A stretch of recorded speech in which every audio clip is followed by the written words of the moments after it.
Hi class, so I'm doing number 2.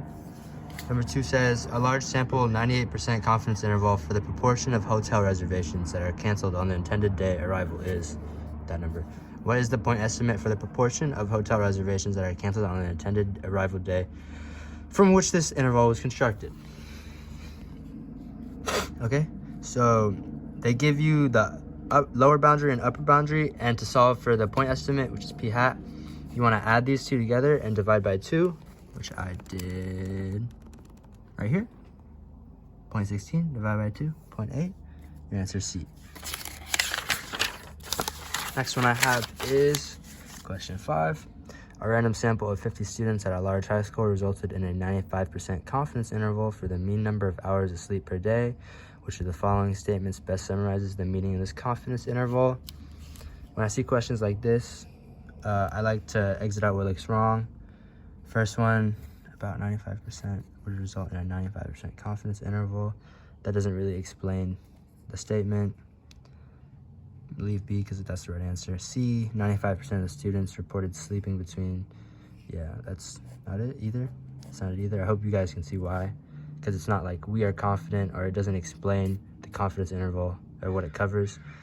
A student selected at random.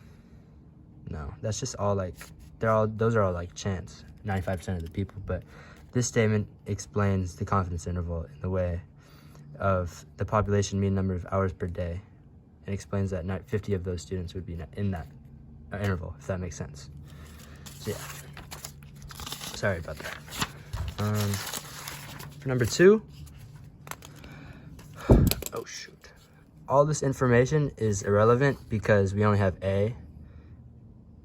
So all you need to pay attention is this 200 and this 16. We're going to be using the confidence interval formula because I want a 95% confidence interval.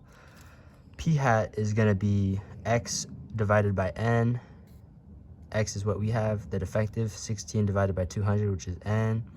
0.8, point estimate. This is the formula. This is the same as P hat, and this is 1 minus P, which is Q. N. 0.08 plus or minus 1.96. And then that 0.8 is right there, opposite that, 200. And you get this number, or these lower and upper boundaries. I'll show you in the calculator. Right here. Take a look at it. Okay. And then from then on, that's our answer. So all we need to do are our conditions. It was Z distribution. And it does state it was a simple random sample. It says it right there. Random sample. We need to check for independence. N times P is 200 times 0.08 is 16.